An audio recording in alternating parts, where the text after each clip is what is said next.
Hey guys, it's me JQD, and unless you've been living under a rock, you would have heard of the Halo Combat Evolved remake being announced, which is called Halo Campaign Evolved. Well, in this video, we're going to go through all the changes that they have made and try and weigh up if the value is there for us returning Halo fans, or if this game is more so just for people that haven't really dipped their toes into Halo before. Now, just for some added context here on how many times I have played Combat Evolved, I might be showing my age here, but I grew up with Halo. I played Halo on the original Xbox multiple times. You know, every game I'm about to say I've played multiple times. There is a lot of replayability in these games. After Combat Evolved on the original Xbox, I played the Anniversary Edition on 360 multiple times. I then played it on the Halo Master Chief Collection on Xbox One, and I even did a legendary walkthrough on that. And then I eventually moved to PC, where once again I played the Master Chief Collection again, so probably beaten it around 20 to 30 times at this point. So what does the remake have to offer to make me want to play the game for what feels like the millionth time? Well, obviously they have built it from the ground up in Unreal Engine 5, but they're of course calling it a faithful remake, which means they're going to be basically copying and pasting the missions and maps. However, thankfully they are going to streamline the maps and the pace of the game. So for example, in this mission they got rid of a rock that was put in the map to stop the Warthog from getting through to the hunters. So now you can take the Warthog all the way through, which ups the pace of the game. They've also added sprint, so thankfully you don't have to do a slow jog from A to B. Now, a lot of hardcore Halo fans are a bit pissy about this sort of thing. They say things like the pace of the game adds to the tone of the game and the feel of the game, and that's the Halo experience. And I feel like they just are not grasping that it was great for its time. It was amazing for its time. It was next gen for its time. But unfortunately, the modern audience has a thing called brain rot, and that is from swiping short form content way too much, where we just need instant dopamine hits all the time, which means we need faster pace to get into the action quicker. Gaming's competition is not other gaming. Gaming's competition is short form video. The pace of the original Halo would have never interested the modern audience of today. And also, while we're on this topic, they have specifically listed the library, which is a later mission in the game, as being overhauled and more streamlined. And I found this funny because only about 1 or 2 weeks ago, I was watching a speedrun video of Halo Combat Evolved, but with the game developers watching it and reacting to it, I think he beat the whole game in like around an hour or something. But once he got to the library mission, he was on that mission for so long, and it was so repetitive, like the same pathways, just again and again, same enemies, that even the developers were like, oh my god, how long did we make this mission? Why did we make this so repetitive? This level is really long. Yeah. It is. Yeah. I think we probably could have cut a floor or two. Well, yeah, I mean, this is grueling to watch, even with all the cheats. The mission feels over like 45 minutes ago. I feel like I've seen the same scene. Yeah, I feel like I need to play this mission to see how long. This video is looping, I think. I think somebody's library. Tastes have changed. Yeah, what gamers will put up with have changed. So it's good that they are modernizing it, they're improving it in ways that it actually really needed to be improved. On the topic of pacing, let's talk about the changes they've made to vehicles. First up, the ability to hijack enemy vehicles. Sometimes I forget how many features the original was missing, because these later features they added to Halo 2, Halo 3, they just felt so natural that you would think that they were always in the game. So yeah, hijacking vehicles, I mean, it's just a must. It adds to the fun. And on top of that, elites can hijack you. So I mean, that sounds pretty cool. If you're trying to do a legendary run and then an elite just hijacks you and one hits you out of the car. God damn.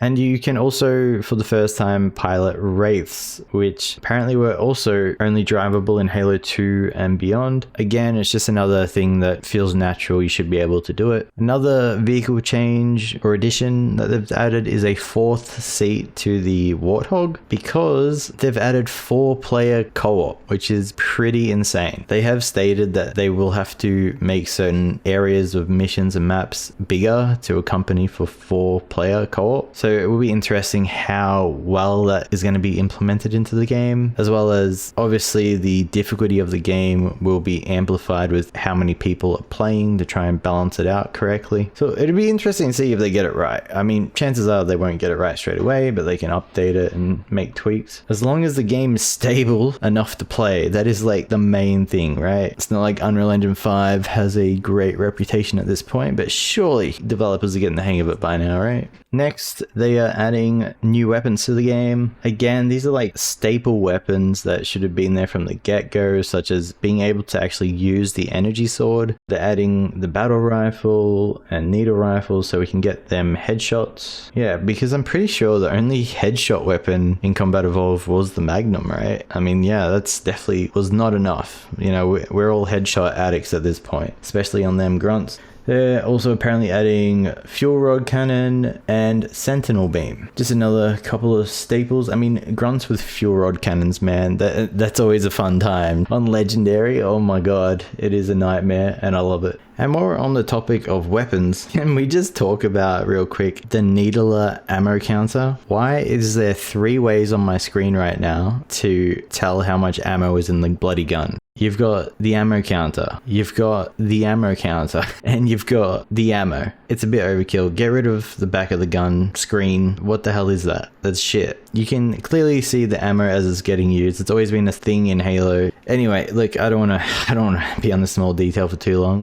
There will be dozens of skulls. So technically, skulls were first introduced in Halo 2 as a bit of an Easter egg. However, personally, my first experience collecting the skulls was on Halo 3. It was like the first time I've actually been interested in collecting a secret collectible in a game, because they were these cool looking skulls that you could physically pick up, and you could even like bash a grunt or an elite with them. And then once you collect them, they unlock modifiers if you want to add modifiers to the game. At least I hope that's how this one works. I hope they're not all unlocked from the get-go. Make us work for it. I will say that in the Halo Combat Evolved Anniversary Edition, they added skulls, but they weren't physical objects. You just walk over them and then they would just disappear like you collected it. And that sucked. So I really hope they just put in that little detail of it being a physical object we can pick up and play with it. You know, hell, give us the ability to throw it. Let me knock out a grunt like it's a baseball. And I think that's part of the thing. Like Halo 3 had details that just made the game fun. Add fun details, man.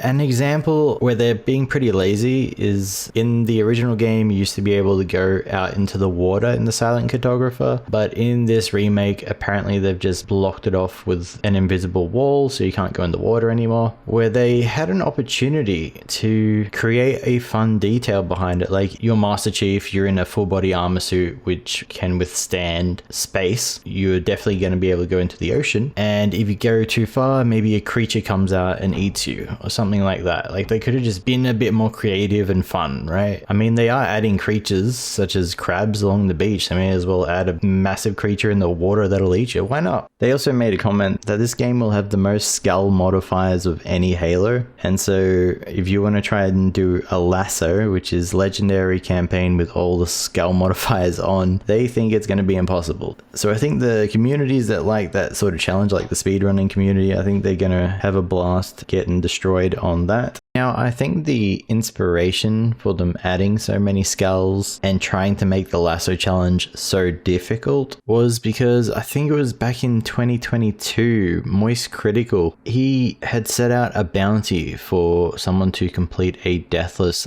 LASO run of Halo 2, which had never been completed before. Anyway, that caused a lot of hype around the game, and so I predict that they have made an insanely difficult challenge to theoretically maybe even last years. But who knows, gamers are pretty insane these days thanks to Souls-like games and whatnot, so we'll see. They've also gotten rid of like bugs and things like where you could kill hunters with one pistol shot in the back. Thank God they got rid of that. Let's have a challenge, people. All right, let's have a challenge. And they're also adding another flood form, which is the pure forms from Halo 3, which is always nice. I mean, the more variety, the better. Added an extra bit of a challenge. I think I remember those guys meleeing me in Halo 3 and they would always piss me off. But good times, good times. Now, if you've made it to this point of the video and you're still on the fence about it, well, I haven't mentioned what I think is the biggest selling point to this game. And that is the fact that they're going to be adding 3 new prequel missions that revolve around Master Chief and Sergeant Johnson. Now, if they can get these missions right and they're not like super short and they don't feel like pointless filler and they actually feel meaningful and have a good experience, then I think this will be a great selling point to the game. I'm personally looking for a new experience, so this is a big selling factor for me personally. But as of right now, we don't really know many details and what it's going to be like, what it's going to feel like, so we'll just have to wait and see if they can pull this off.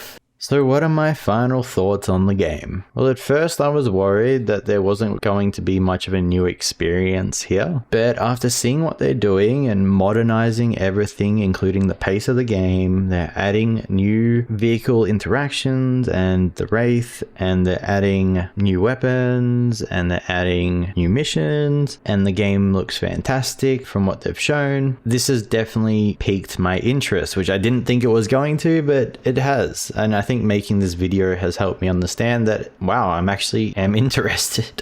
I was kind of thinking as I was making this video, I'm just going to shit on the game and not get it, but now I've changed my own mind. Now, value is a tough thing, right? Because technically we don't know the price of the game yet. However, we do know the price of Game Pass. And I know a lot of people are shitting on Game Pass lately. Hell, I even cancelled my subscription because, as everyone knows, they increased the prices by around 50%, which was ridiculous. However, looking at the PC Game Pass, because I am a PC gamer, it's around 20 Australian dollars or around 13 US dollars, and that will give me access to the game for a month, and I'm confident I can beat this game on Legendary within a month and soak up all the experience that I want to soak up. And even if I played it for 2 months, for example, on Game Pass and spent 26 US dollars or 40 Australian dollars, it will still work out cheaper than what I think they're going to price the game at. I think the maximum acceptable price point for this game would be around 50 US dollars, keeping in mind that a standard full price game is around 70 US dollars. So if I wanted to play it for 2 months using Game Pass, I would be spending around half as much as what the game would be worth. And you got to remember that there is no multiplayer, there is no forged custom games, there is just the campaign, which yes, it has replayability to it, but I think unless you're a speedrunner, you're not going to be playing this game for more than 1 to 2 months maximum. However, if you're on Xbox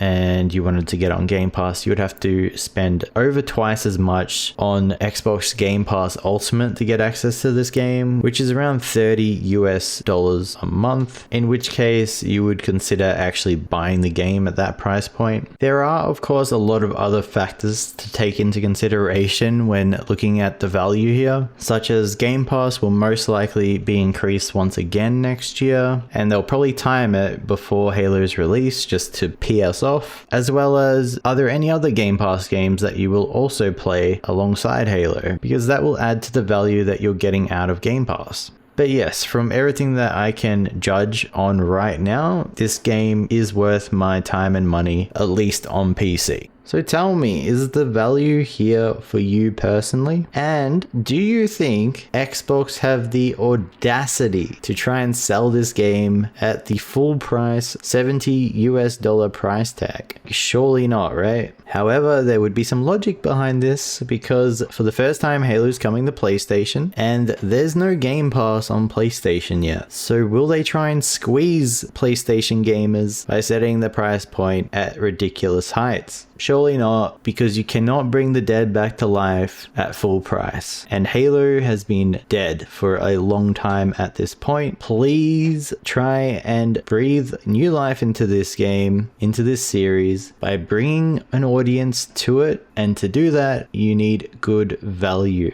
And that is all I have for you today.